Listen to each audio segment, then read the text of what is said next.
হে everyone, আসসালামু আলাইকুম। কি অবস্থা সবার? আশা করি সবাই ভালো আছেন, সুস্থ আছেন। তো দেখতে দেখতে রমজান শেষ হয়ে ঈদও পার হয়ে গেল।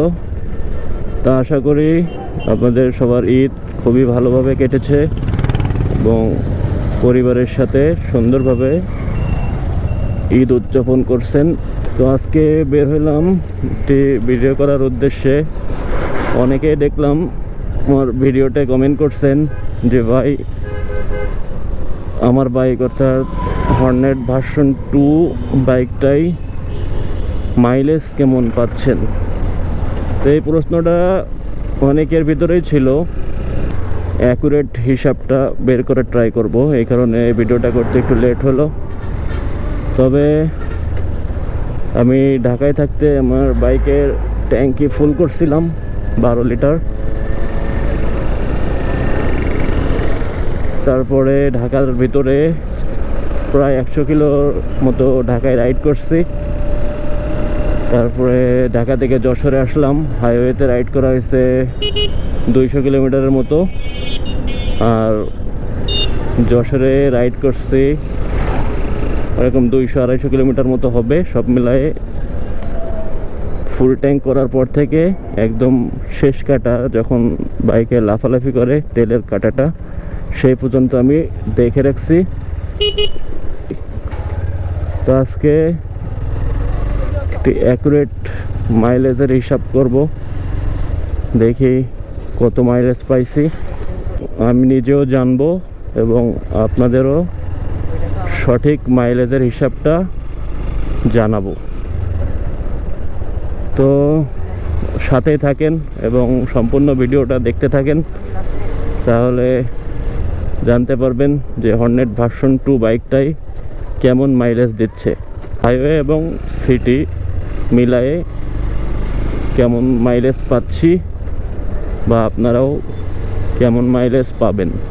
তো ভিডিওটা দেখলে আশা করি আপনাদের মাঝে আর কনফিউশন থাকবে না, সঠিক ইনফরমেশনটা পেয়ে যাবেন ইনশাল্লাহ। তো মাইলেজটা বেসিক্যালি নির্ধারণ হয় আপনার রাইডিং স্টাইলের উপরে এবং এছাড়াও আরও অনেক কিছুর উপর ডিপেন্ড করে। বাইকের টায়ারের এয়ার প্রেশারের উপরও ডিপেন্ড করে।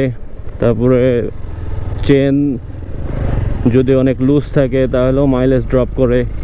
এরকম অনেক কিছুর উপরেই মাইলেজটা ডিপেন্ড করে। তারপর যদি জেন্টালে রাইড করেন আর টায়ারে এয়ার প্রেশার যদি ভালো থাকে তাহলে মাইলেজ ভালো পাওয়া যায়।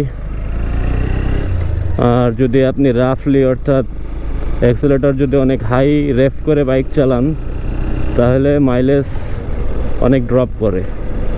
তো আপনার মাইলেজটা মূলত সবসময় একরকম দিবে না, আপনার হাইওয়েতে একরকম দিবে, সিটিতে একরকম দিবে।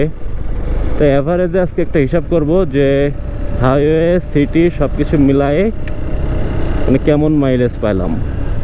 ফুয়েল ট্যাঙ্ক ক্যাপাসিটি হলো 12 লিটার। তো আমি ঢাকায় থাকতে ট্যাঙ্কি ফুল করছিলাম এবং এখন পর্যন্ত আর তেল লোড করা হয়নি। ট্যাঙ্ক ফুল করার পরে আমি এই যে ট্রিপ এটা 0 করে রাখছিলাম, এখন পর্যন্ত 570 কিলোমিটার চালানো হয়েছে। তো এই যে তেলের কাটা, লাস্ট কাটা যখন লাফালাফি শুরু করে তখন পর্যন্ত আমি একটা হিসাব রাখছি এবং এই ব্লিঙ্ক করার পরের থেকে তেল থাকে 1.9 লিটার।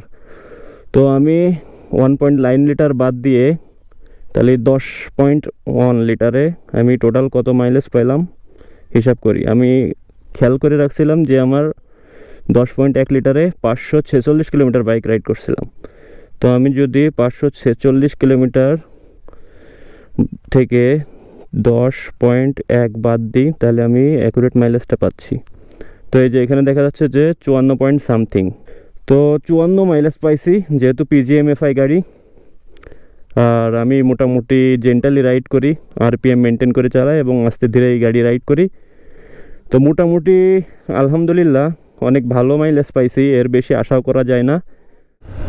তো আপনারা যদি ভালোভাবে অর্থাৎ জেন্টালি রাইড করেন FI বাইক, এগুলোতে আপনারা ভালোভাবে গাড়ি চালাইলে ভালো মাইলেজ পাবেন আশা করি। তো আজকের ভিডিওটা এই পর্যন্তই। সবাই ভালো থাকেন, সুস্থ থাকেন। আল্লাহ হাফেজ।